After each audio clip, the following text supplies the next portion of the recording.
soirs sont bien. Au rythme de rencontres, d'échanges. La grande fête annuelle de l'histoire et des passionnés de l'histoire. Enseignants, chercheurs. Le grand lieu d'expression et de débat. Lecteurs, amateurs. Sur tout ce qui se dit.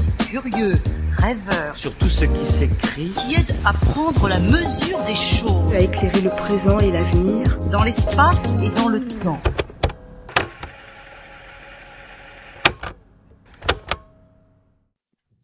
Bonjour à tous, bonjour à toutes, et merci d'être ici pour discuter, puisque nous allons discuter tous les deux d'abord avec Claude Lanzmann, et ensuite nous pourrons parler avec vous à propos de son livre de mémoire qui s'intitule Le lièvre de Patagonie, paru chez Gallimard. Alors, j'imagine, Claude Lanzmann, que cela fait des années que les éditeurs devaient vous demander qu'il était temps peut-être de coucher sur le papier vos souvenirs.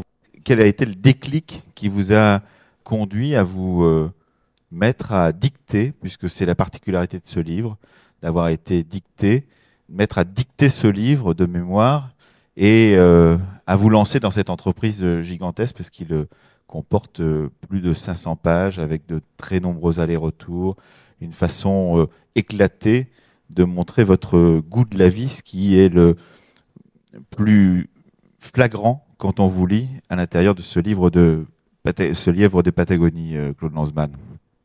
C'est vrai que beaucoup d'éditeurs me demandaient ce livre parce que j'avais livré quand même quelques bribes rares, très rares.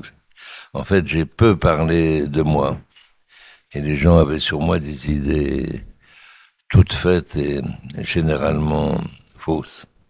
Bon, ben, c'est pas pour corriger cela que j'ai fait ce livre et je n'étais même pas sûr de le faire et même pas sûr d'avoir une très grande envie de le faire.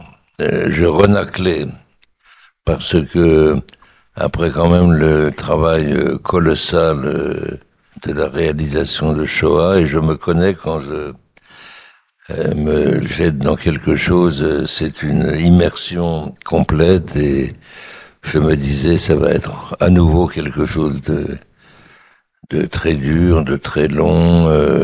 Est-ce que j'ai le courage de le faire? Est-ce que j'ai véritablement l'envie de le faire? Et puis par-dessus le marché, je n'ai jamais de sentiment d'urgence. J'ai toujours pensé que j'avais le temps. J'ai toujours pensé que ça serait la deuxième moitié de ma vie qui serait la plus créatrice, la plus féconde. Et même aujourd'hui, je ne sens pas tellement le passage du temps. Je dis dans le livre, je ne sais pas ce que c'est que vieillir, et ça n'est pas une coquetterie, c'est vrai. Bon, donc j'avais le temps. Mais quand même, quand je réfléchissais à ma vie, je me disais aussi qu'il y avait quand même beaucoup à dire, et pas seulement sur moi, sur mon propre compte, mais sur le monde et le siècle que j'avais traversé, et sur la relation entre une vie et le monde. À savoir, le monde n'a jamais été pour moi un décor, et quand c'est un décor, c'est pas très intéressant. Il faut une succession d'explosions qui rendent en même temps le monde et la personne qui le vit complètement contemporain. La contemporanéité d'un... Ça, c'est un point que vous abordez dans ce livre de façon quasi constante. C'est quelque chose de très important pour vous, de se sentir de son temps, même si on ne l'aime pas, ce temps. Oui, et ce qui est capital, c'est que le monde et moi soyons vrais ensemble. Ça n'existe pas toujours, mais il y a des moments privilégiés. C'est une des raisons pour lesquelles j'ai donné ce titre. La rencontre d'un lièvre et de moi en Patagonie a fait que la Patagonie et moi sommes devenus vrais ensemble. Ça, c'est un grand choc. À Treblinka, la rencontre du nom Treblinka, qui pour moi est une sorte de nom mythique, quasiment légendaire, et d'une réalité d'un lieu, d'un village, d'une gare, qui s'appelle aujourd'hui Treblinka, qui existe, a été comme une déflagration complète. Je ne pensais pas que, après les horreurs qui s'étaient déroulées là-bas, un village avec des habitants puisse porter ce nom et continuer à exister. Bon. Ça a été décisif dans l'entreprise de Shoah. Avant, j'étais comme une bombe chargée de connaissances, de savoir, de tout ce que j'avais lu, dépouillé comme archive, etc., et de tous les gens que j'avais rencontrés. Mais le détonateur manquait. Parce qu'il faut un lieu, justement, il faut... Et le détonateur, ça a été soudain la découverte qu'une gare qui s'appelait Treblinka existait encore. Voilà. Mais je réponds pas à votre... Et la question, c'est pourquoi avoir choisi de le dicter, c'est-à-dire de le passer par ce stade particulier qui est le stade oral avant de coucher sur papier ses mémoires.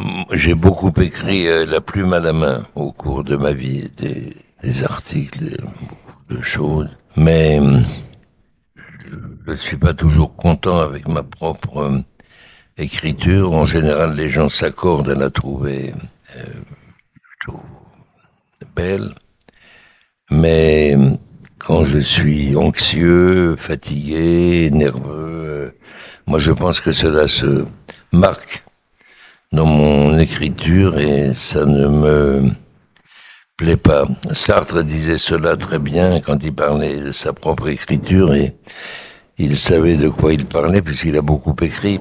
Quand même dans sa vie, il disait mon écriture gluante de tous mes sucs. Ben moi, c'était un peu la même chose, mais je n'aimais pas mes sucs. Bon, en tout cas, pas quand ils apparaissaient ainsi. Et puis, on m'a offert un ordinateur. Les gens de ma génération, généralement, sont totalement rétifs à l'ordinateur, et moi, j'ai été fasciné par cet outil que je trouvais... à la fois magique, puisque nous sommes ici dans un palais de la magie, magique et ludique. Bon, et j'ai appris à m'en servir. J'ai appris. Je ne maîtrise pas toutes les possibilités et toutes les fonctions qu'il offre. Mais en tout cas, pour écrire, je me débrouille avec ça. Et ce que j'aimais avec l'ordinateur, c'est que l'objectivation immédiate sur un écran de sa pensée, comme si c'était déjà le livre qui était là, ou l'article. Donc ça, c'était un atout formidable. Mais comme je suis passé sans médiation, de la main à la plume, à l'ordinateur, sans jamais avoir appris à taper à la machine, sans jamais avoir appris la dactylographie, comme on dit, j'avais l'objectivation, mais je tapais d'un doigt, comme les flics autrefois. Bon, aujourd'hui, ils ont appris à taper, ils tapent vite. Donc j'avais l'objectivation, mais je perdais l'élan de la pensée. Et ça, c'est important, l'élan, justement. Ben oui, et je perdais l'élan, la synchronisation. Et alors... j'ai une amie qui est dans cette salle d'ailleurs, et qui est mon adjointe à la direction de la revue Les Temps Modernes, qui m'a proposé ses doigts. Elle m'a dit, mais dictez-moi et je taperai. Et alors on a essayé, bon, elle est d'une patience formidable. Il m'arrivait de réfléchir 5 minutes, 10 minutes, 1 heure, 3 heures, 8 jours. Bon. Et elle était attentive à ma disposition et sa présence était, par sa seule réalité, sa seule existence était inspirante. Bon. Mais je ne voulais pas, je renaclais quand même, je renaclais. Et un jour, elle m'a dit, il faut partir, il faut quitter Paris, il faut aller à la campagne. Et j'ai réussi à prendre 8 jours et elle m'a emmené dans les Ardennes belges, hein, du côté de Bastogne. Et puis tous les jours, cravachant en paroles pour que je m'y mette et que je commence. Et je ne voulais pas, je ne savais même pas comment commencer. Et c'était le plus important, de savoir comment commencer. Je ne savais pas. Et alors elle m'a tellement frappé à la lettre, pas seulement frappé sur les touches du clavier, mais frappé à la cravache. Qu'un beau jour, je lui ai dicté la première page, sans réfléchir et sans souffrir excessivement. Et tout le premier chapitre, c'est sur les divers modes d'administration de la peine de mort dans les exécutions capitales. Bon. Et puis je me suis souvenu que autrefois, j'avais même signé un contrat avec un éditeur qui m'avait dit « Mais ce sera quoi votre livre ?» Je lui ai répondu « La terreur ». Et je l'avais oublié, en fait. C'est pour être l'autre titre de ce livre, du livre de Patagonie, « La terreur ». Bon, donc j'ai dicté une première page, et j'étais content. Et puis j'ai attendu 1 an pour dicter la deuxième. Et celle qui tapait a attendu un an. Parce que je n'avais pas le temps, j'avais mes films qui me prennent toujours mobilisation. J'avais la revue Les Temps Modernes que je dirige, et puis la vie prend du temps. Et puis moi, j'aime bien consacrer du temps à la vie. Et alors, elle a recommencé à frapper, et au bout d'1 an, j'ai dicté la deuxième page, et puis petit à petit, pendant les vacances, je dictais. Et en fait, je n'ai pas fait de plan du tout. Je ne fais jamais de plan. Shoah non plus, d'ailleurs. J'ai une forme de pensée complètement circulaire. Absolument. Ce qui fait que je retombe toujours sur mes pieds. Et j'ai pris de plus en plus de plaisir. Parce qu'il y a beaucoup de choses dont je ne pensais pas que j'en parlerai. Alors justement, ça c'est un point très important, Claude Lanzmann, c'est vous qui avez évidemment pour Shoah réfléchi à la façon dont on fait ressurgir une mémoire, dont une mémoire revient à un témoin qui a vécu des événements. Est-ce que vous avez pratiqué une sorte d'auto-analyse pour essayer de comprendre comment chez vous s'est constitué comme ça ce long livre par cercle concentrique, dites-vous, et comment ont surgi certains souvenirs que vous aviez peut-être jusque-là oubliés. Quel fil il a fallu tirer pour que ça vienne? Non, je n'avais rien oublié, je n'ai jamais pris de ma vie une note, je n'ai jamais tenu un journal intime, tout est là. Et quand je n'étais pas sûr d'un nom ou d'une date, plutôt que d'aller vérifier ce qui m'intéressait pas du tout, je le dis. Je pense qu'il s'appelait un tel, je n'en suis pas sûr et je ne vérifierai pas. C'est-à-dire s'il y a des fautes de mémoire ou des trous de mémoire, il n'y en a pas beaucoup, je le dis. Et d'ailleurs, c'est dans le processus narratif, ça s'inscrit, puisque par exemple, je me souviens d'un moment où vous parlez de votre père, vous étiez tous les deux entrés sans le dire à l'autre dans la résistance, et vous commencez à dire, nous avons eu une discussion tous les deux, je ne sais si c'est lui ou si c'est moi qui a commencé à en parler, et puis un peu plus loin dans le paragraphe, vous dites, dans le chapitre, vous dites, je crois bien me souvenir que c'est lui qui a commencé à en parler. C'est-à-dire qu'on est comme dans les méandres du souvenir qui s'inscrivent sur le papier, Claude Lanzmann. Oui, absolument. Mais ça, je trouve que c'est l'honnêteté même de faire comme ça. Et oui, mais enfin, il y a des choses difficiles que je raconte dans ce livre. Mais il n'y a pas des souvenirs qui vous ont pris par surprise, d'une certaine façon, à partir du moment où vous mobilisiez vous-même cette énergie. Non, rien ne m'a pris par surprise. Ce qui m'a pris par surprise, c'est que je me suis dit, tu ne peux pas ne pas parler de ça. Bon. Ça s'est imposé à moi.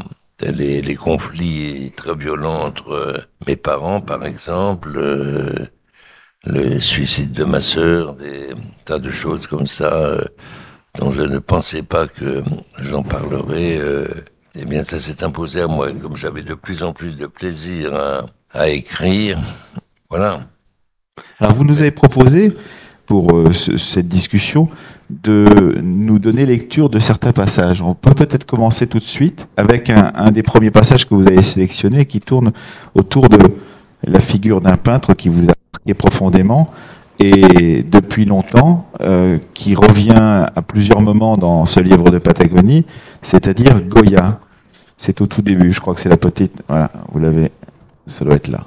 C'est dans le premier chapitre... C'est là où je parle des différents modes d'administration de la mort, la guillotine, les fusillades, enfin, etc., le garrot, la chaise électrique. Et j'admire beaucoup Goya. J'ai souvent été voir sa peinture à Madrid, au Prado. Et un des tableaux qui m'impressionne et me fascine le plus, c'est les fusillés du 3 mai, quand la grande armée de Napoléon a fusillé je ne sais combien de madrilènes qui avaient tenté de se révolter contre l'occupation française. Alors je vous lis, mais puisque j'ai parlé du dos des sabreurs, les sabreurs c'est les sabreurs japonais, mais puisque j'ai parlé du dos des sabreurs, puisque je viens d'évoquer le Gréco, c'est à Goya aussitôt que je pense, le Goya des Fusilamientos del 13 de Mayo, des fusillés du 3 mai, que j'ai tant de fois regardé dans une salle du Prado, et chaque fois quitté à grand-peine, comme si partir signait le renoncement à un suprême et inexprimable savoir, tout entier offert, tout entier dérobé. Tout se dit, tout se lit, tout se voit pourtant dans ce tableau génial. Le mur impénétrable, formé par les dos serrés des fusilleurs saxons de la grande armée, avec leurs shakos noirs enfoncés jusqu'aux yeux, l'estoc qui bat leurs cuisses, le mollet bien pris dans la guêtre sombre, la jambe gauche avancée, légèrement fléchie comme le veut la posture du tireur à l'exercice, l'alignement des fusils, baïonnettes au canon. Les exécuteurs sont anonymes, on ne voit que leur dos alourdi du fourniment militaire d'une troupe en campagne et l'inclinaison des shakos rivés sur la hausse des armes indique clairement qu'ils sont aveugles au visage ébloui, éblouissant de ceux qu'ils sont en train de faucher de leurs salves. Entre les tueurs et les condamnés, la source de lumière, fanal quadrilatère posé à même le sol, qui embrase l'assassinat nocturne d'une vivace et irréelle clarté. Le génie de Goya s'efface aux palos, aux shakos, aux fusils, se détachant au premier plan sur les ténèbres des collines de Principe Pio et au-delà sur la ville indistincte, la blancheur véritablement surnaturelle de la chemise du personnage central qui semble elle-même éclairer toute la scène. Deux sources lumineuses, rivales, sont à la lutte, celle des fusillés, celle des tueurs. La première si irradiante et éclatante qu'elle change le fanal en une lanterne sourde. Autour de l'homme à la chemise de lumière, les morituries nous apparaissent gris ou noirs, courbés, tassés, recroquevillés, comme s'ils voulaient donner moins de prise aux balles. C'est toute une masse compacte qui monte en procession sur un chemin resserré vers le lieu du supplice. Soudain, parvenus au sommet, ils découvrent tout. Les cadavres ensanglantés des compagnons qui les ont précédés, les autres qui, déjà touchés, sont en train de tomber et, leur faisant face, le peloton des fusilleurs qui ajuste sans relâche chaque groupe de nouveaux arrivants. Pour ne pas voir, pour ne pas entendre, ils plaquent leurs mains sur leurs yeux, sur leurs oreilles, dans d'ultimes postures de dénégation et de supplication.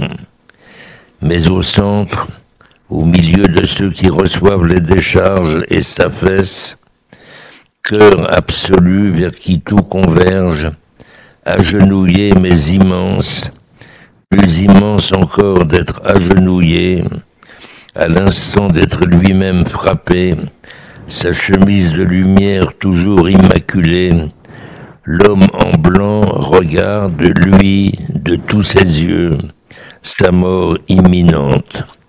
Comment le décrire? Comment dire la poitrine qui s'expose, magnifiée au canon des fusils, et la blancheur inouïe telle une armure de sa dernière heure? Comment dire les yeux fous exorbités sous le charbon des sourcils, les bras levés, pas à la verticale, pas en croix, mais obliquement dans un geste final de bravade et d'offrande, de révolte et d'impuissance, de désespoir et de pitié. Comment dire la profération muette, l'adresse à ses bourreaux exprimée par chaque trait du visage et le corps entier.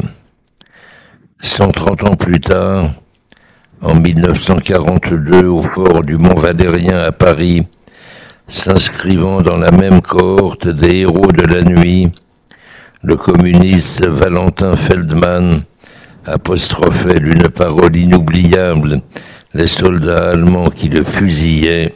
« Imbécile, c'est pour vous que je meurs. » Voilà. Pourquoi avoir commencé un livre qui, vous l'avez dit, est un hymne à la vie, par justement cette question, Claude Lanzmann, de la guillotine, de la mort, des fusillés? Alors on croise dans ces premiers chapitres à la fois un Australien décapité par les soldats japonais, le 3 mai que vous venez de lire. On y croise également les combats que vous avez menés pendant la guerre d'Algérie à propos de ceux qui étaient condamnés à la guillotine parce qu'ils étaient du FLN. On y croise Jean Genet et également le temps de la barbarie est débouchée et revenue, dites-vous, ces vidéos que vous avez voulu regarder jusqu'au bout qui montrent les égorgements de ceux qui se sont aventurés en Afghanistan ou en Irak et qui ont été mis devant une caméra par des militants islamistes qui les égorgent. Pourquoi donc commencer ce livre qui traite d'abord de vie par tous ces exemples de morts soudaines, brutales, atroces?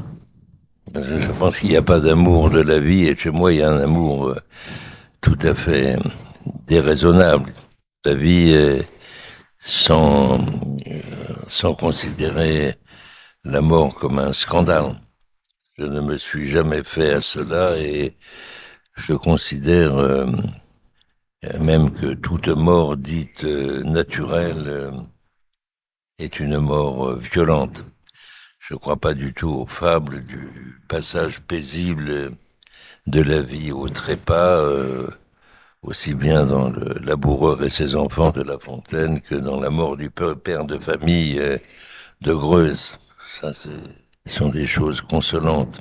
Le fait d'avoir à mourir me laisse, moi, inconsolable. Et me met en rage, je veux dire. C'est un livre, en effet, sur l'amour de la vie et il y a d'autres chapitres un peu plus drôles. On y viendra tout à l'heure, oui. Un peu plus drôles, mais c'est mon problème central. Alors, je peux vous en donner. Oui. Je peux vous faire lecture de choses plus marrantes. Hein. Non, peut-être avant même de passer à une autre lecture plus drôle, comme vous dites, puisque vous y évoquez la question de votre retraite avec votre famille pendant la Seconde Guerre mondiale du côté de Brioude et de Clermont-Ferrand. Peut-être lire l'extrait que vous aviez choisi autour de votre chien et de son abandon programmé. Pour vous montrer, oui. Très bien. Mon père, qui était un homme très pessimiste, qui était sûr que le pire arriverait un jour, un des rares jours d'optimisme. Il m'avait offert un chien, un chiot. Bon. Alors je vais vous lire ça. Il s'agit, nous sommes dans une petite ville d'Auvergne au mois de juin 1940. Et le mois de juin 40 a été un mois où tous les jours se suivaient implacablement beaux. Il n'y a jamais un juin aussi beau dans l'histoire de la météorologie que le mois de juin 40. Alors voilà ce que ça donne. Le 17 juin 40 était un autre jour magnifique. Nous déjeunions dans la cour, j'avais 15 ans moi, pas tout à fait, non, 14 ans et demi. Nous déjeunions dans la cour quand nous entendîmes l'annonce solennelle de l'allocution du maréchal, et aussitôt pour la première fois, la voix chevrotante du vainqueur de Verdun en grand apparat. Je fais à la France le don de ma personne, c'est le cœur serré que je vous dis aujourd'hui qu'il faut cesser le combat. Je me suis adressé cette nuit à l'adversaire. Fermez les guillemets. Et un peu plus tard, dans la même journée, car il a parlé 2 fois, alors guillemets, l'esprit de jouissance l'a emporté sur l'esprit de sacrifice. On a revendiqué plus qu'on a servi, on a voulu épargner l'effort, on rencontre aujourd'hui le malheur. Je ne sais si je saisissais alors toutes les implications de cette coulpe battue.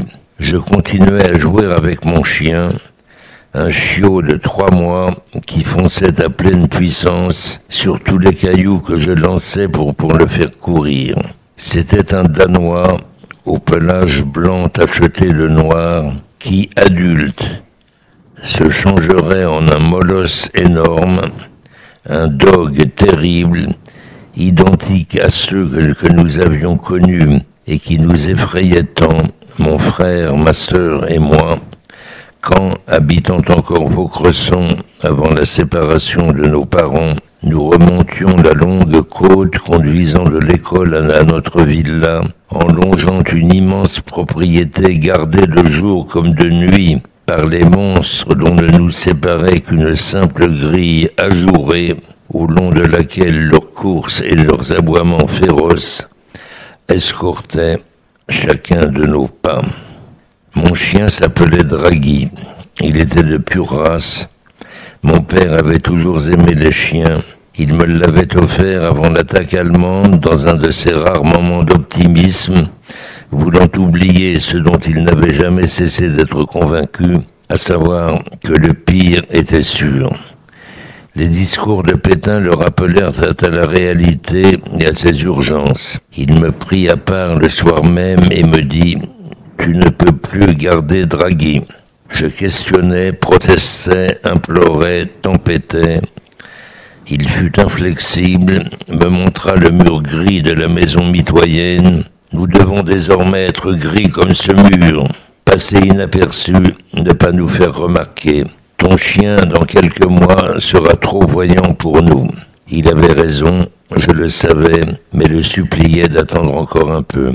Il confia Draghi dès le lendemain à un vétérinaire, un homme corpulent, au visage rouge et brutal, afin qu'il lui trouve un autre maître et qu'il le vaccine contre la maladie, puisque le temps de le faire était venu. Mais le vétérinaire buvait trop. Il se trompa et au lieu du vaccin administra à mon chien une piqûre mortelle. Mon père apprit la nouvelle en même temps que moi. Je pus lire dans ses yeux de la détresse. Je n'osais lui faire aucun reproche. Mais peut-être, si je m'interroge aujourd'hui, condamna-t-il lui-même Draghi à mort en ordonnant au vétérinaire de le piquer? Je ne le saurai jamais. Et adulte, la bête vorace et difficile à rassasier en viande fraîche eût coûté très cher à nourrir. Avait-il aussi pensé à cela? Voilà donc cet extrait consacré à Draghi, donc ce petit chiot que vous devez abandonner et qui va mourir donc à peine, c'est 3 mois après qu'il vous ait été donné, vous l'avez eu très peu de temps. Donc et ça permet peut-être d'évoquer tout ce que vous racontez sur ces moments passés en Auvergne, à Brioude, à Clermont, et cette retraite qui va très rapidement devenir pour vous autre chose qu'une retraite, puisque vous allez entamer un combat, le combat de la résistance, du moment que vous êtes au lycée de Clermont-Ferrand. Ce sont des très belles pages, et en particulier de très belles pages parce que on y découvre votre volonté de ne pas arrêter le combat et de ne pas en parler non plus à votre père qui lui-même est entré de son côté dans la résistance. Est-ce que vous pouvez nous en dire un peu plus sur ces moments passés dans ce centre de la France, et en particulier sur une réflexion que vous faites à un moment de ce livre où vous dites qu'il ne faut pas considérer cette ville de Clermont comme un symbole de la collaboration.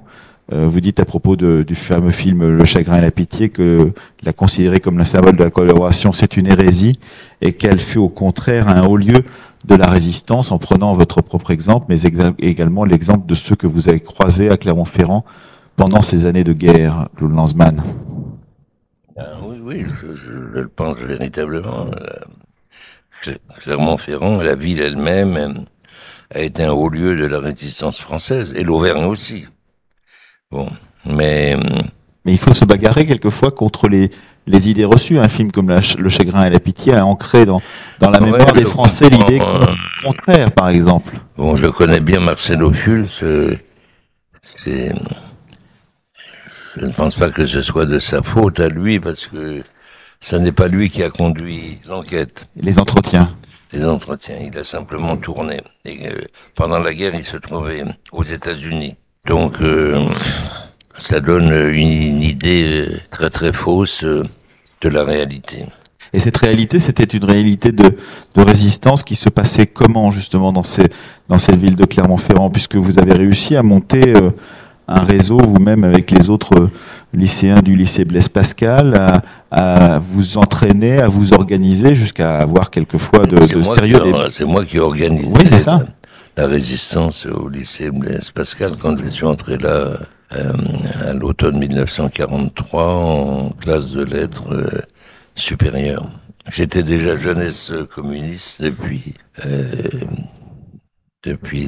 le début de l'été précédent, et j'ai recruté très vite et facilement une quarantaine de types pour faire partie également des jeunesses communistes, parmi les cagneux, les taupins, les types de l'école d'agronomie.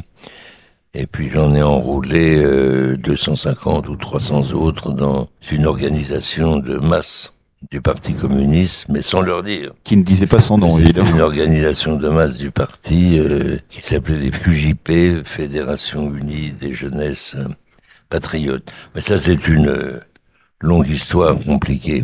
Une longue histoire compliquée, mais qui mène quand même à un moment où vous allez vous apercevoir et vous rendre compte de la difficulté de ce combat. C'est lorsque vous allez fuir Clermont-Ferrand que vous allez vous retrouver, grâce à votre père d'ailleurs, dans un endroit un peu plus à l'écart, et vous allez voir que le Parti communiste a d'autres intentions que les vôtres à propos des livraisons d'armes au réseau de résistance. Le problème des communistes, à l'époque, tout le monde parlait de la montée au maquis au moment du débarquement et avant le débarquement. Et leur problème, c'était les armes. Eux ne recevaient pas d'armes de Londres. Les armes étaient parachutées à d'autres groupes, dont celui de mon père, les Murs, les mouvements unis de résistance. La résistance. Et si les communistes voulaient des armes, ils devaient se les prendre sur l'ennemi. C'est-à-dire, il fallait abattre des Allemands ou des miliciens et puis c'était Au compte-gouttes. Compte-gouttes, et c'était des revolvers, et de temps en temps une mitraillette, mais c'était pas des armes massives de combat.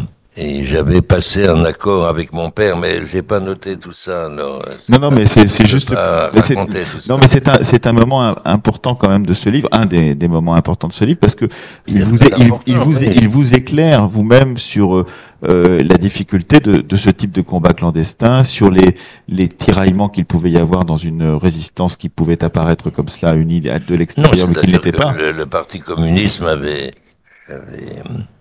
répercuté au parti la proposition que m'avait faite mon père après avoir obtenu l'accord de ses chefs, à savoir on avait le droit, on pouvait rejoindre les murs, nous aurions les armes, on aurait même le droit de faire de la propagande et de garder nos idées, de les exposer, mais il fallait accepter la discipline générale, etc. Ça allait de soi.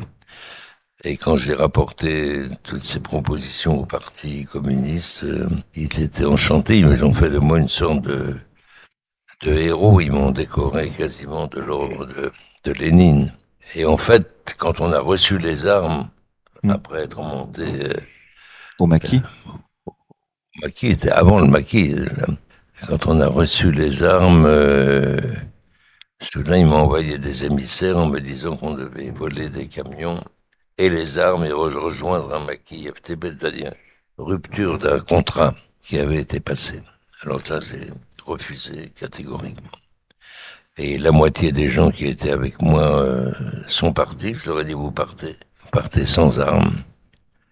Et puis les autres sont restés avec moi. Mais ça, bon, je vais pas... Non, mais je voulais raconter cet épisode parce que c'était un épisode qui, personnellement, m'avait particulièrement intéressé dans votre livre. Mais il ne faudrait pas donner de ce livre, justement, alors qu'on disait tout à l'heure que c'était un hymne à la vie, simplement des passages tristes ou des passages durs, la mort du chien ou effectivement tout ce que vous dites sur les guillotinés ou les massacrés du début. Est-ce que vous voulez nous donner un passage qui vous paraît peut-être plus gai, plus enlevé, parce qu'il y a une forte dimension sexuelle dans votre livre, et vous en bien sûr, Claude Lanzmann. Alors, est-ce que vous voulez nous donner un de ces passages qui sont nombreux également dans votre livre de souvenirs autour de cette question-là? Alors, je sais pas, on avait dit, vous et moi, qu'on pourrait peut-être évoquer ces scènes d'origine presque, non pas d'origine du monde, de Madame Legendre et de Monsieur Legendre et de Mademoiselle Bordelais. Alors laissez-moi le faire, d'accord. Je vous laisse faire. Ah ouais, ça je vais vous laisser faire. On avait très peu d'argent et mon père qui s'était engagé volontaire pendant la Première Guerre mondiale et qui avait été gazé sur la Somme, dans les batailles de la Somme, à l'Hypérite, avait été après la guerre soigné en Auvergne. C'est pourquoi il était toujours resté lié à l'Auvergne. Et comme il était combattant de la Première Guerre mondiale et qu'il avait 3 enfants, il n'a pas été mobilisé quand la deuxième a éclaté, mais c'était le mot officiel, affecté spécial, pour travailler à des travaux concernant la défense nationale. Et il avait passé toute la guerre à conduire des camions de charbon. Il était noir comme un ramoneur. Et donc, comme on avait vraiment... L'argent était très rare, on louait une maison, il avait sous-loué 2 chambres. Alors, je vous raconte cela. Un peu après notre retour, papa sous-loua 2 chambres à un certain monsieur Legendre, cadre supérieur dans une entreprise repliée à Brioude, et à son assistante secrétaire, mademoiselle Bordelais. Monsieur Legendre, la cinquantaine, grande moustache grise en croc, lissé, peigné, brossé, un vrai Français sûr de sa légitimité et de son bon droit, occupait la chambre du premier étage au-dessus de la salle à manger familiale. Celle de son assistante lui faisait vis-à-vis de l'autre côté du palier, par-delà l'escalier. Mon frère Jacques et moi, qui résidions à l'étage supérieur, comprime vite la nature des fréquentes et mystérieuses allées et venues entre la chambre de mademoiselle Bordelais et celle de monsieur Legendre. Il y avait peu à faire, les distractions étaient rares et la vie nocturne nulle dans la France de Vichy. Nos locataires rentraient tôt, leur travail achevé, et ne ressortaient pas. Ils cuisinaient dans la chambre patronale, équipée d'un réchaud et d'un poêle à charbon. Nous commencions à dîner plus tard qu'eux, nous, c'est-à-dire Jacques, Evelyne, ma sœur, et moi, mon père et sa compagne, Hélène, une belle plantureuse et sensuelle normande, originaire de Caen, et pas juive du tout. Il y eut là encore une première fois. Le sommier du lit de monsieur Legendre commença à grincer alors que nous venions tous les 5 de prendre place à table. Les grincements s'amplifièrent, s'accélérèrent, se cadencèrent à un rythme de croisière, suivi d'un sprint fulgurant et terminal, lui-même conclu par une formidable quinte de toux bienheureuse qui signait une expectoration généralisée. En 3 minutes, tout était consommé. Jacques, Evelyne et moi, nous regardions sans oser affronter le sourire de notre père. Hélène laissa tomber un « il pourrait attendre, il n'est pas si tard ». D'autres bruits se firent aussitôt percevoir, petits pas hâtifs et précipités, tintement de casseroles, ouverture de robinet, chasse d'eau tirée. Cela recommença la semaine suivante, alors que mon frère et moi étions seuls à la maison. Jacques bondit dès le couinement inaugural du sommier de monsieur Legendre et grimpa comme une fusée l'escalier qui conduisait à sa chambre. Je suivis aussitôt mon cadet, m'efforçant hypocritement à un maintien plus dignifié. Cela ne dura pas. Les martèlements de monsieur Legendre avaient atteint leur acmé, sans parvenir à étouffer le contre-champ bien plus bouleversant pour nous des gémissements de mademoiselle Bordelais. C'était la première fois aussi que nous entendions le plaisir d'une femme. Jacques, l'œil rivé au trou de la serrure, se masturbait furieusement, bestialement. Je tentais de le repousser pour prendre sa place, mais il était fermement arrimé de l'œil et des pieds. Suivirent dans une rapide séquence le sprint et la quinte de toux terminale. Je compris d'un même mouvement que mademoiselle Bordelais s'arrachait du lit et que mon frère voyait. Et ce qu'il voyait était si nouveau, si impressionnant, méritait tellement d'être considéré en soi, que sa main, un instant, s'interrompit d'étonnement. Il ne pouvait garder pour lui seul pareil secret, pareil trésor, et me fit signe que mon tour était venu de coller mon œil à la serrure. Malgré l'étroitesse de celle-ci, le champ de vision, selon une loi optique établie, était vaste. Le poêle en faïence sur lequel l'assistante réchauffait aussi bien les aliments que la casserole d'eau dont nous venions d'entendre le tintement occupait le centre du cadre, et j'assistais soudain à la découverte inouïe que mon frère avait voulu me faire partager. Elle revenait. Je la vis nue, une fesse d'abord, tandis qu'elle reposait son récipient sur le poêle, puis le cul entier, calipige, dirais-je aujourd'hui, cambrure impeccable. S'inclinant à nouveau vers le poêle, elle offrit son profil, son sein, le gauche toujours, la disposition réciproque des objets dans la pièce et celle de la serrure le voulant ainsi, un sein haut et pointé. Elle était précise dans chacun de ses gestes, rapide, organisée, disciplinée. L'eau dans la casserole avait la bonne température. Dès qu'elle quittait l'étreinte de monsieur Legendre, elle s'en saisissait, courait vers le bidet de la salle de bain, où elle se délivrait sans regret ni attendrissement des humeurs et sucs du tousseur. La contraception était chose inconnue, in illo tempore, etc. Voilà. Alors, je peux continuer. Non, mais on voit le talent de conteur que vous avez, parce qu'effectivement, une scène comme celle-ci semble, d'une certaine façon, décuplée. Beaucoup de gens. Je n'ai pas l'impression. Est-ce que vous avez été choqué? Ouais. Non, visiblement, ils n'ont pas été choqués.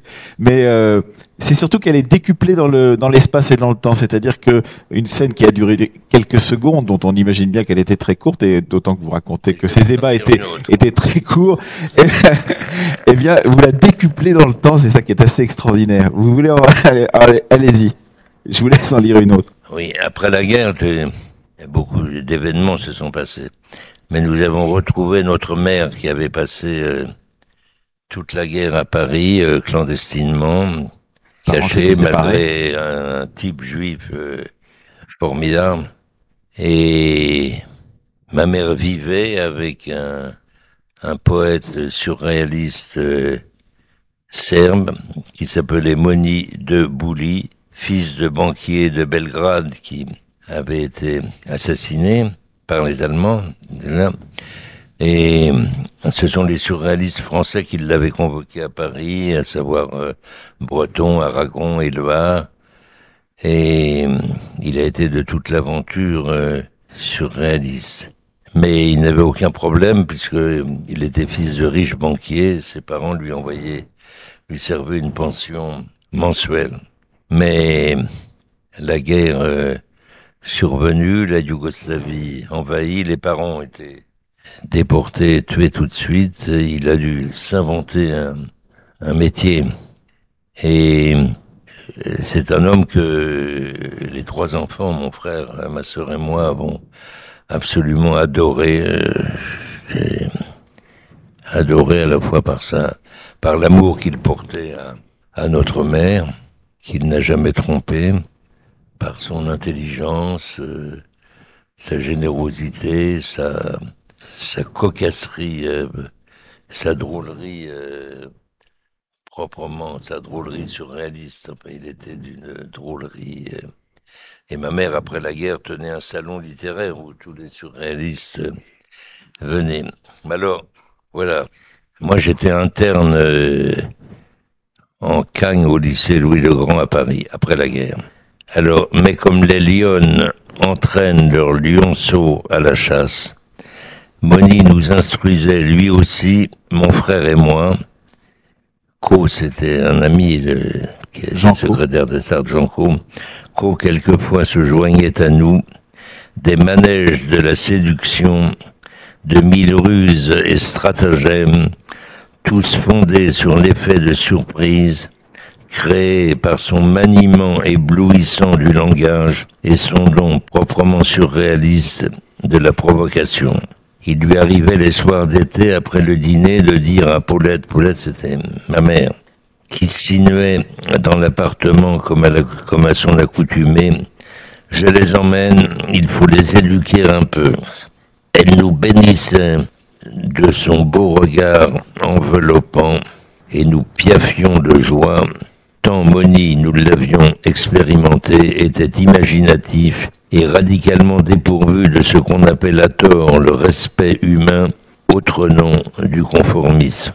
Nous allions donc droit dans les calmes avenues proches de l'école militaire, éclairées par des réverbères qui projetaient sur les trottoirs notre ombre portée.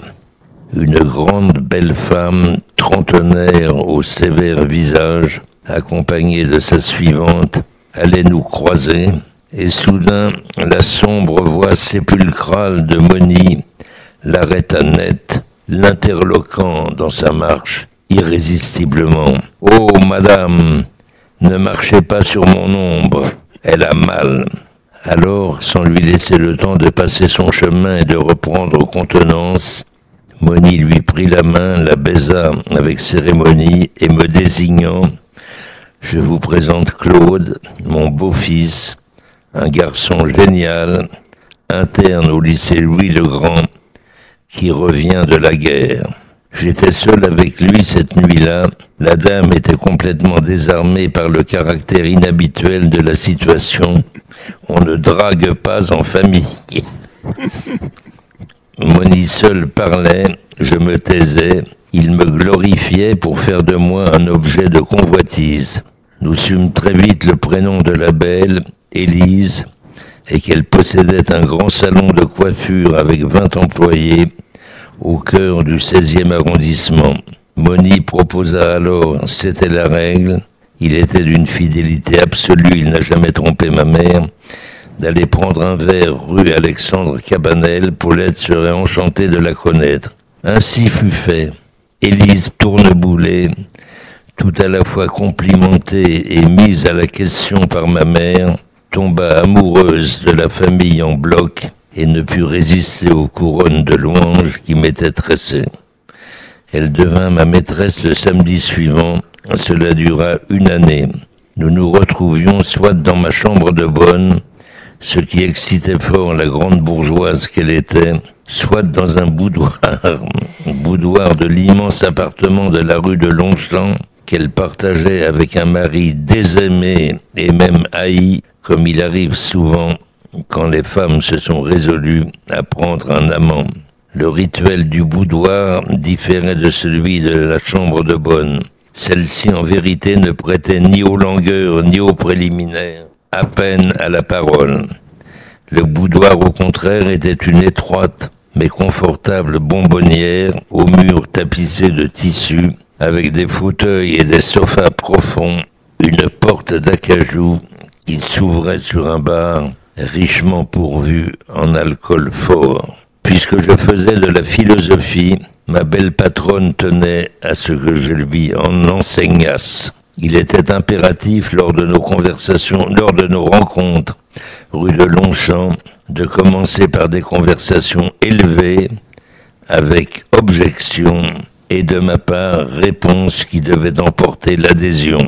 Élise, sur les cimes, s'élevait plus encore en buvant un vieil Armagnac qu'elle dégustait verre après verre, jusqu'au moment où elle se penchait, inclinant sa blonde tête et son assez forte mâchoire vers mon sexe bandé, qu'elle mordillait longuement, sur toute sa longueur, à travers mon pantalon, dans un va-et-vient torturant, sans que, c'était l'apogée du rituel, je cessasse de philosopher. Vous voulez continuer? Allez-y. Encore quelques lignes. Je pense que tout le monde est prêt à continuer à écouter. Non, après ça devient encore mieux. Je n'étais autorisé à me taire que lorsqu'elle entreprenait brusquement de me violer, me défaisant pour me libérer, sans elle-même se déshabiller, la jupe en corolle masquant le délit. Et tandis qu'elle me chevauchait, elle répétait avec une ardeur croissante « Vous êtes beau, Claude, vous êtes beau, oh Claude, vous êtes beau ». J'ignorais être doué de tant de beauté, et je ne compris que bien plus tard, dans ma chambre de bonne, le sens véritable de ce « vous êtes beau ».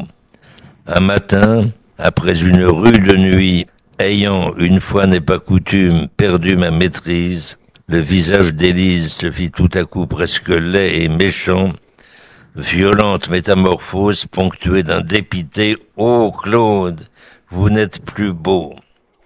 Ainsi, la beauté était turgescence, détumescence, la non-beauté. Tel est l'idéalisme. Voilà. Bon, on ne dira pas que les rendez-vous de l'histoire, c'est toujours ennuyeux, puisque visiblement, vous avez plu dans cette lecture Claude Lanzmann. Alors, après avoir évoqué cette enfance, cette adolescence, c'était donc une grande partie de ce que vous avez lu jusqu'à maintenant, vous venez tout de même à ce moment où vous allez découvrir effectivement Israël, ses premiers voyages en Israël, et puis ensuite à ce qui va vous conduire progressivement, lentement, et vous racontez cela effectivement progressivement et lentement, à d'abord réaliser pourquoi Israël, et puis ensuite à vous mettre dans cette entreprise très longue de Shoah. Alors, c'est une autre partie de votre vie. Comment la reliez-vous à cette première partie, à ce que vous venez de nous raconter, à cette enfance et cette adolescence du côté de l'Auvergne pendant la guerre? Et comment trouvez-vous le lien qui vous accompagne et qui vous conduit jusque là-bas? Je ne sais pas si je peux répondre comme ça. Non, mais je n'étais pas synchrone avec l'histoire. En vérité, c'est que quand l'État d'Israël a été créé en mai 1948, moi je n'étais pas là-bas, je n'étais pas en France non plus. J'étais lecteur à l'université de Berlin, en plein blocus de Berlin. Bon, alors, je payais mes impôts allemands, même ma taxe d'église.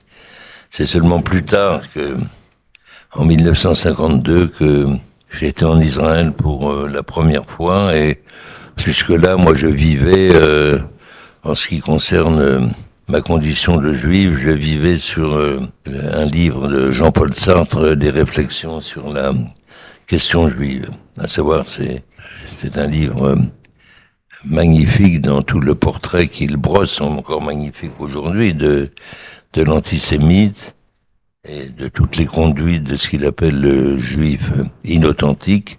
Et j'en étais un, ça ne fait aucun doute. En même temps, il pensait que c'était les antisémites qui créaient les juifs. Et il avait grand tort. Parce qu'il ne savait pas qu'il y avait un peuple juif qui existait avec une formidable persévérance, vitalité, dans la tradition, vitalité très ancienne et haute culture, etc.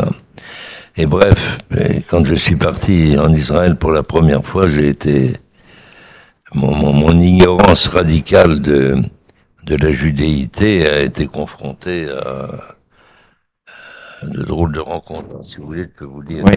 Je peux vous dire mon premier. J'étais en Israël pour la première fois en bateau en été.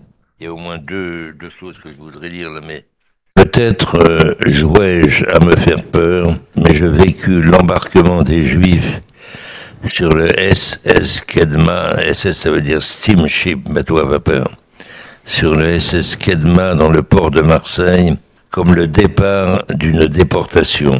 Pourquoi cette double haie de gardes mobiles, les CRS d'alors, casqués, armés, sur pied de guerre, qui nous encadraient à droite et à gauche, nous contraignant à piétiner sous le dur soleil de début août, avant d'atteindre la passerelle du navire. Les immigrants parvenus à Marseille après un long voyage, en provenance de Roumanie, de Bulgarie, du Maroc, de Tunisie, d'Égypte, d'Irak, d'Iran, empruntant pour beaucoup les routes et filières audacieusement ouvertes depuis 1947 par l'agence juive et les hommes du Mossad pour forcer le blocus britannique, étaient animés d'une seule idée: quitter l'Europe ou leurs anciennes patries, refaire leur vie là-bas au loin, en Eretz Israël. Ils attendaient leur tour par familles entières, pacifiques, angoissées par l'exil, et ce brutal déploiement policier m'était incompréhensible. Pourquoi aussi, alors que j'avais très peu d'argent, m'assigna-t-on une cabine de première classe que je partageais avec un rabbin? Un grand rabbin en vérité, de Marrakech me semble-t-il, qui partait pour Israël dans un voyage de reconnaissance. Il était de toute façon honte sur moi, le premier rabbin que je rencontrais. Dans la force de l'âge, il m'étonna par sa haute taille, sa minceur, sa barbe d'argent, ses yeux extraordinairement bleus, pas du tout africains, et les grosses chaussettes de laine tricotées à la main d'un blanc immaculé qu'il portait de jour comme de nuit. Il ne parlait qu'arabe et hébreu, langue qui m'était inintelligible, et pointa sur moi dès qu'il me vit pénétrer dans notre cabine, un doigt accusateur et méchamment interrogatif. « Yehudi », ce qui veut dire juif. Je compris qu'il était pour lui de première importance d'en avoir le cœur net sur mon appartenance, et je répondis d'un des seuls mots hébreux que je connusse, « ken », qui veut dire oui. Il me regarda, ses yeux bleus aiguisés comme des lames, décidant que je n'étais pas seulement un menteur, mais un imposteur. Il répondit à mon ken par un lot furibond. Non, je n'étais pas juif, je ne pouvais pas l'être.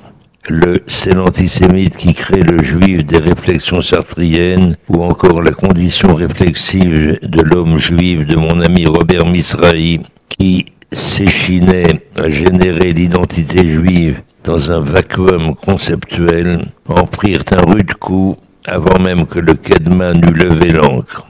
Après 3 journées de haute mer, mon grand rabbin, son nom me revient en mémoire, mais je ne garantis rien, Maklouf Abissirar, eut l'occasion de prendre la pleine mesure de ma mécréance. Je quittai notre cabine un vendredi après-midi avant le début du Shabbat. J'ignorais d'ailleurs tout de ce rite ancestral et fondateur qui n'avait jamais été observé dans ma famille en laissant la lumière allumée. J'avais passé la nuit sur le pont, sous les astres qui émaillaient le ciel profond et sombre, à discuter avec les Israéliens dont je venais de faire la connaissance. Dalia Kaufman, qui me subjuguait par sa gravité et le récit qu'elle me faisait de sa vie, Yigal Allon, un des chefs du Palmar, unité d'élite de l'armée israélienne à sa fondation, futur ministre des Affaires étrangères d'Israël qui revenait avec sa femme d'une année sabbatique à Oxford avant de rejoindre son kibbutz Guinossar sur la rive occidentale de la mer de Galilée, Julius Ebenstein, le Mozartien natif de Vienne, qu'il avait réussi à fuir juste après l'Anschluss et dont il gardait une impérissable nostalgie. Je regagnai ma cabine vers 4 heures du matin, peu avant l'aube, et je trouvais mon grand rabbin étendu en chaussettes sur son lit, les yeux largement ouverts, toute lumière allumée. La loi d'airain de notre religion lui avait interdit de toucher à l'électricité, et il n'y avait pas sur ce navire d'une jeune nation de Shabbos Goy, de Goy du sabbat, comme on en trouve aujourd'hui dans les hôtels israéliens, pour faire fonctionner les ascenseurs dont les touristes juifs américains ne sauraient se passer. Je fus donc dès cette aurore excommunié et maudit en hébreu comme en arabe. Ça, c'est donc votre première reconnaissance. Je voulais dire autre chose sur Israël. Oui, pathétique alors. Allez-y. La tombée du jour en Israël m'angoissait particulièrement. Le crépuscule était très bref. La nuit survenait par surprise, sans s'être vraiment annoncée. Ignorant que toute vie s'arrêtait comme par enchantement, avant même le début du sabbat, je m'étais laissé prendre à Afula, triste petite ville de peuplement, de Passe Galilée dans la vallée de Yézréel. J'avais prévu de rentrer ce soir-là à Tel Aviv, mais cela s'avéra impossible. Plus un autobus jusqu'au lendemain soir, aucun moyen de transport, pas un café, pas un restaurant ouvert, personne dans l'unique hôtel du lieu pour accueillir le voyageur égaré, rue déserte, pas une voiture, pas un piéton, une ville morte, pétrifiée comme après l'éruption d'un Vésuve. Je voudrais ne jamais revivre cette nuit d'Afula, intacte dans ma mémoire comme un comble d'hostilité et d'effroi, un cauchemar tel que je voulais quitter le pays. Aujourd'hui encore, lorsque je voyage en Israël, j'appréhende le retour hebdomadaire du sabbat et le malaise dans lequel je suis chaque fois où que je me trouve, plongé. Toute la vie d'Afula s'était réfugiée, concentrée, sans déviance ni exception, dans les synagogues, et si je voulais voir des humains, c'est à la synagogue que je devais me rendre. Je rôdais donc comme un voleur intimidé autour des lieux de prière, n'osant pas entrer, ne comprenant rien à ce qui se disait, se lisait, se passait, me sentant regardé, repoussé, exclu par ceux que je m'obstinais follement à considérer comme les miens, parce que les hasards de l'errance et de la géographie eussent pu faire que je fusse à leur place et eux à la mienne. Mais ils étaient des juifs véritables, ils avaient le savoir connaissaient les prières, la liturgie, certains d'entre eux sans nul doute le Talmud. Je mesurais en tout cas cette nuit-là la puissance de la religion, la force de la stricte observance. Je n'avais encore rien vu.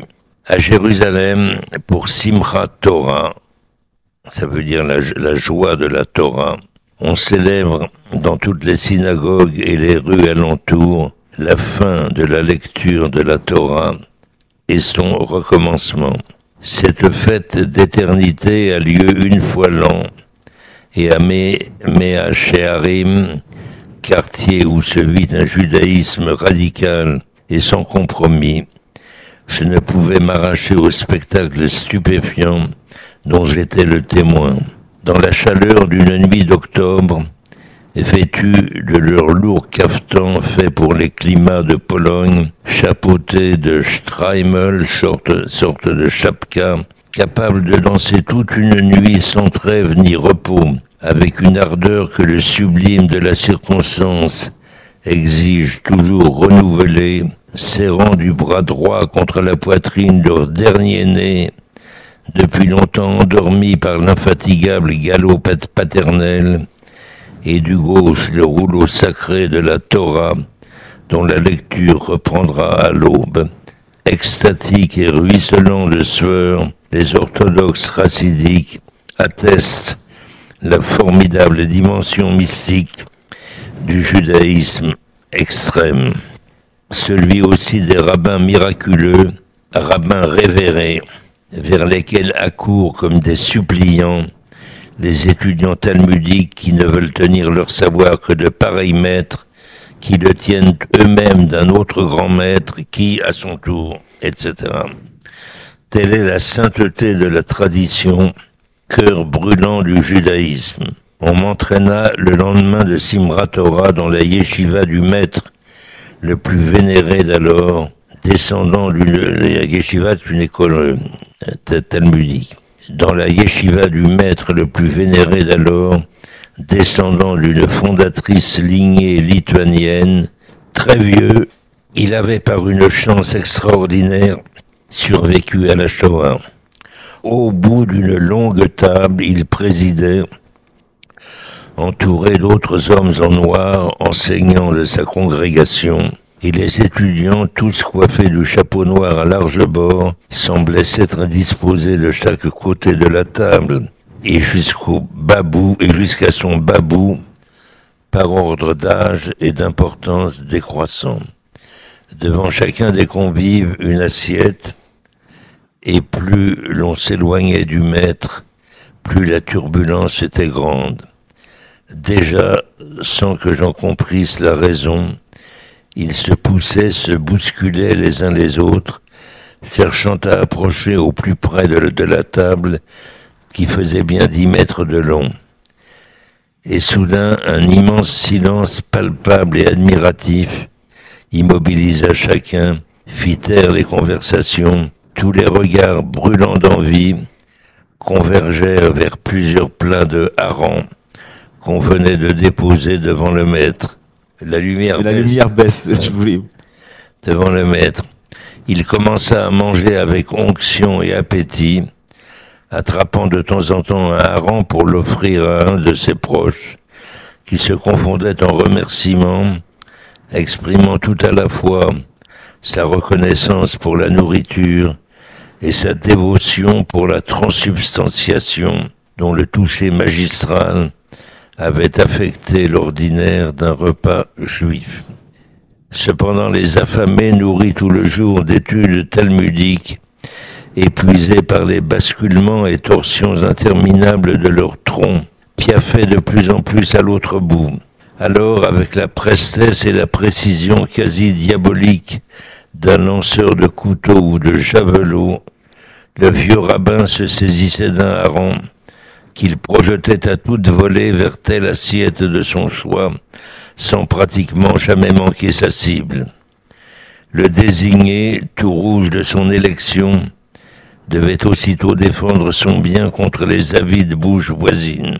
Mais le vieux maître du Talmud était aussi un maître stratège. Il y en aurait assez pour tout le monde. Lorsque le lancer le fatiguait par trop, ses assistants le relayaient avec regrettablement une exactitude moindre qui déclenchait de voraces cafouillages.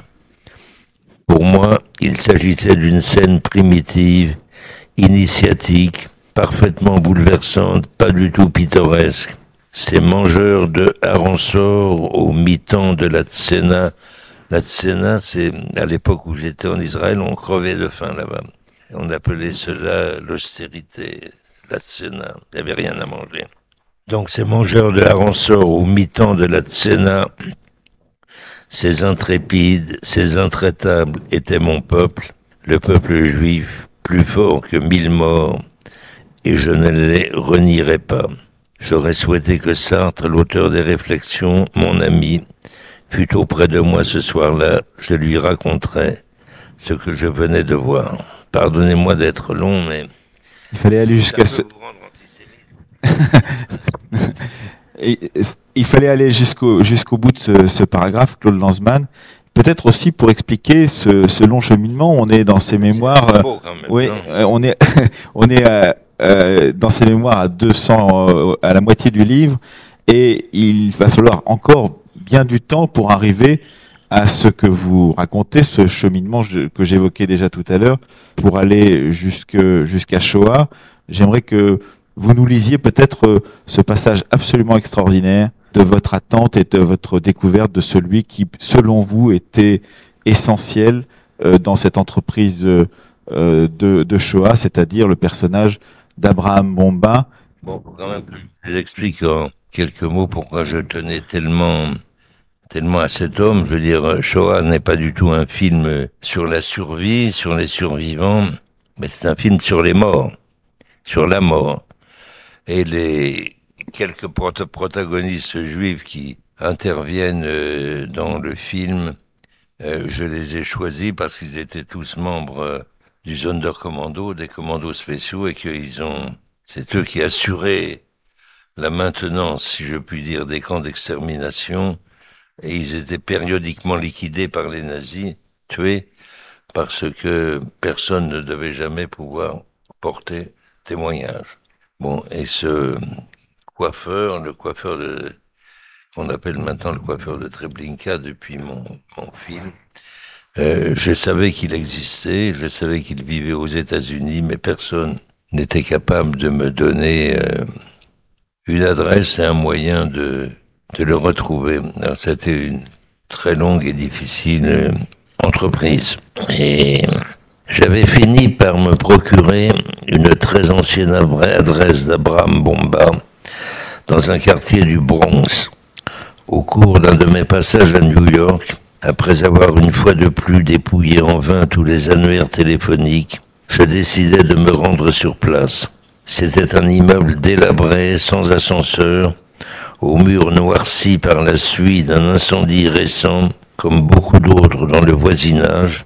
Il arrivait que les propriétaires qui vivaient dans des lieux plus huppés et renaclaient devant les travaux de réfection indispensables fussent eux-mêmes les auteurs des incendies, ce qui leur permettait de toucher les primes d'assurance. Bomba avait peut-être habité là, mais en des temps très lointains. Les locataires que je rencontrais, puisque n'ayant trouvé le nom que je cherchais sur aucune boîte aux lettres, je m'astreignis à grimper jusqu'au dernier étage en frappant à toutes les portes, étaient tous d'origine hispanique, pour l'essentiel portoricains. Désemparés, résistant à l'idée que Bomba, si vital pour le film, était perdu à jamais, je me mis à marcher, à errer, à tourner en rond pendant des heures dans ces tristes parages, examinant chacune des boutiques où me conduisaient mes pas. Je m'arrêtais net devant une improbable échoppe de savetier. J'apercevais à travers la vitrine sale un homme qui clouait une semelle au marteau. Je ne doutais pas un instant, à la fois par l'antique métier qu'il exerçait et par les traits de son visage, que ce savetier, ce cordonnier, fut juif. Je me trompe rarement, j'aurais excellé dans la chasse aux faciès. Il n'était pas seulement juif, mais juif polonais, à l'accent yiddish prononcé. Îlot perdu, sentinelle avancée de Sion et de l'Europe orientale dans ce monde hispanique, il avait en outre, cela allait de soi, été lui-même déporté. Bien sûr, il avait connu Bomba, mais ce dernier, m'apprit-il, avait déménagé 20 ans auparavant pour une autre partie du Bronx, petite bourgeoise et peuplée majoritairement de juifs, Pelham Parkway. Je me ruais là-bas, recommençais à éplucher les téléphones directories de Pelham Parkway. Bomba n'y figurait pas. Puisqu'il était coiffeur, pensais-je, j'aurais peut-être plus de chance en interrogeant ses confrères. J'allais donc d'un hairdressing salon à l'autre et n'évitais pas non plus les barbershops pour hommes que je trouvais sur mon chemin. Cela arriva autour de mon 15e interrogatoire dans un salon pour femmes.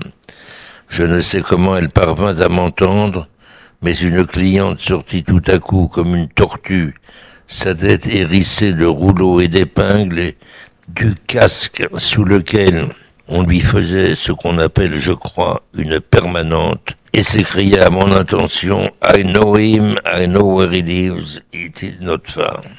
Je le connais, je sais où il habite, ce n'est pas loin. Ce n'était pas loin, en effet. Bomba habitait une sorte de pavillon de banlieue pareil à 1000 autres. Je sonnais, nulle réponse.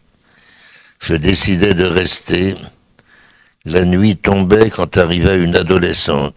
Je la rejoignis, demandai si Bomba vivait bien là. Elle me répondit « C'est mon père, que lui voulez-vous » Quand je prononçai le mot « film », les yeux de la jeune fille chavirèrent.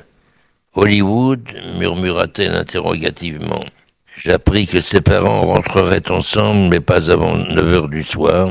Il y avait donc encore au moins 2 heures à attendre. Bomba, me dit-elle, était coiffeur dans les sous-sols de Grand Central Station, la grande gare de New York. Mais même en faisant très vite, je ne réussirais pas à l'attraper avant la fermeture. Je résolus donc de demeurer sur place, et la charmante enfant me proposa d'entrer avec elle. La sympathie immédiate et extrême que j'éprouvais pour Bomba dès que je le vis n'eut d'égal que l'agacement d'abord et l'exaspération, puis l'exaspération inspirée chez moi par l'attitude de sa femme.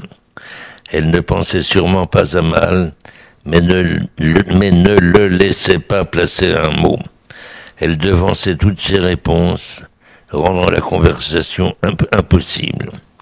Très énervé, je pris Abraham par le bras, lui dis « Sortons quelques instants, j'ai besoin de marcher ». Dans la rue, je lui expliquai que je le cherchais depuis des années, exposais les grandes lignes du film sur lesquelles je travaillais, pourquoi ce qu'il avait vécu à Treblinka était si fondamental pour mon projet. J'avais besoin de m'entretenir longuement et seul à seul avec lui. Nous devions trouver le moyen d'y parvenir. Il comprit très bien, me confia qu'il possédait une cabane de vacances dans les montagnes de l'État de New York et qu'il pouvait se rendre libre le samedi et le dimanche suivant à la condition que je trouve une voiture. Il n'en avait pas. Ainsi fut fait.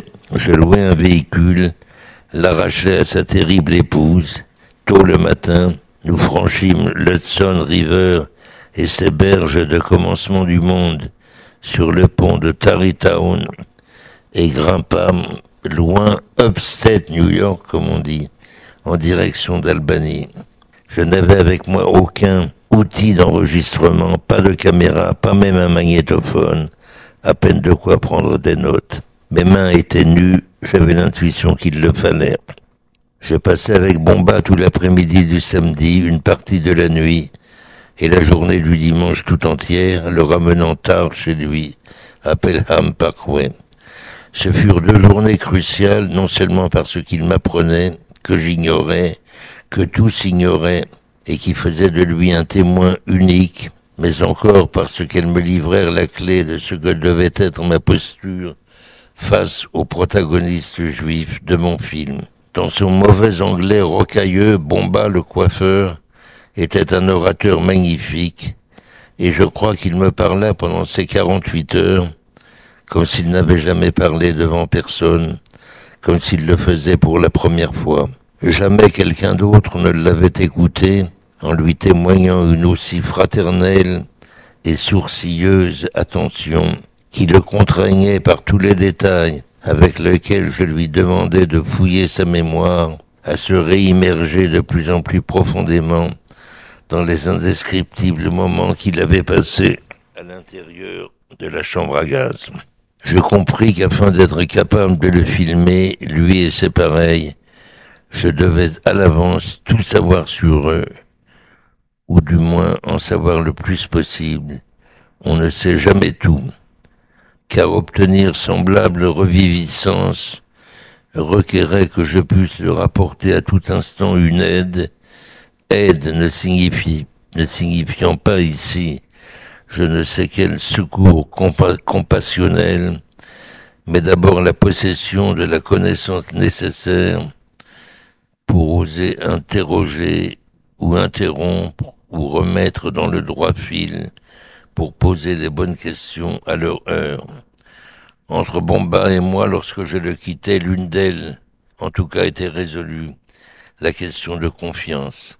Il savait pouvoir compter sur moi et à qui il parlerait.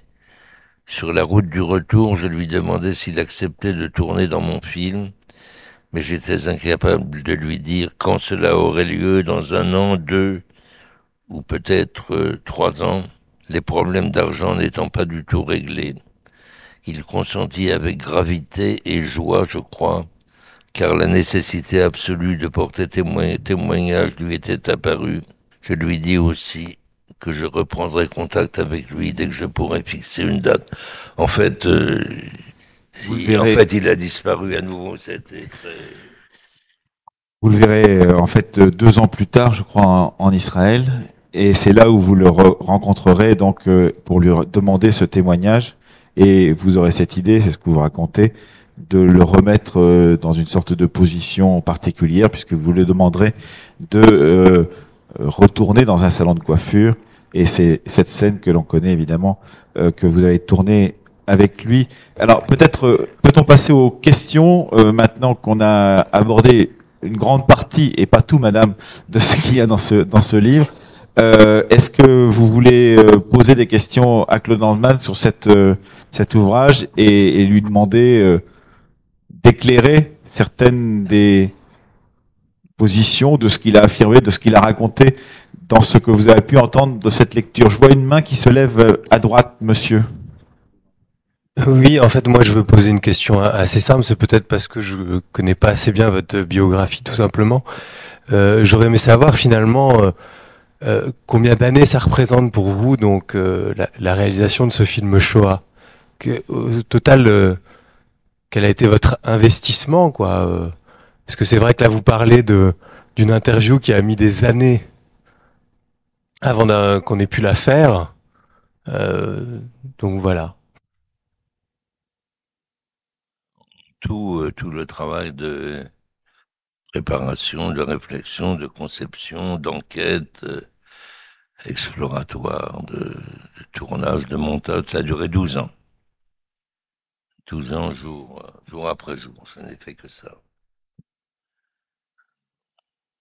Monsieur ? Oui, une question sur le livre, sur la sélection des souvenirs. C'est-à-dire que le livre fait une 500aine de pages, et j'aurais voulu savoir pourquoi ces souvenirs, pas d'autres, lors de la conférence, où vous avez pas voulu vous attarder sur certains souvenirs, et pourquoi pas. Voilà.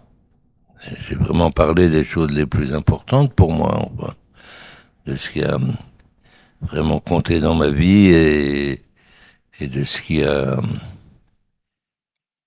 m'a conduit aux travaux que j'ai entrepris, aux œuvres que j'ai faites. Il y a bien d'autres choses que j'aurais pu raconter. Je ne vais pas vous donner toute la liste de mes amours, non? Voilà. Mais ça veut dire qu'il n'y a pas un deuxième livre sous ce livre? Mais je n'en sais rien du tout. Je n'y ai pas pensé.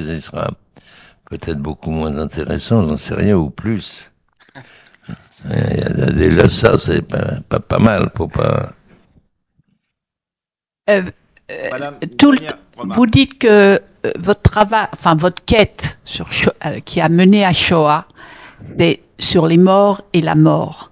Et vous évoquez à un moment donné, lors de la sortie de du film, de la représentation, la réaction, je crois, d'un rabbin, et puis dans d'autres circonstances, la réaction de Monseigneur Lustiger, qui l'un est sorti furieux, je crois, enfin furieux en émotion totale, et Monseigneur Lustiger a mis du temps à vous dire je ne peux le regarder que 5 minutes par 5 minutes. Non, il n'a pas dit ça, il a dit je ne peux regarder que 1 minute de temps en temps. Donc, en fait, Shoah... Monseigneur Lustiger n'a jamais vu... La totalité. N'a jamais vu Shoah. Il m'a menti, d'ailleurs, il m'a... Mais c'est difficile de me mentir quand même, parce que je connais mon film. Et il ne sait pas ce que c'est. Et le grand rabbin Sirat, qui en a vu une demi-heure, s'est sauvé en disant c'est épouvantable, et n'est pas revenu voir la suite. Ce sont des gens pour qui ils ont la foi, mais la foi les empêche de reconnaître l'existence du mal. C'est pour ça que c'était ça ma question. Ce n'est pas que le film sur la mort, c'est sur la mort et le mal, ou alors la mort est totalement le mal. Oui, d'accord. Merci. On arrête ici et on se retrouve dans 2 minutes, le temps de remonter.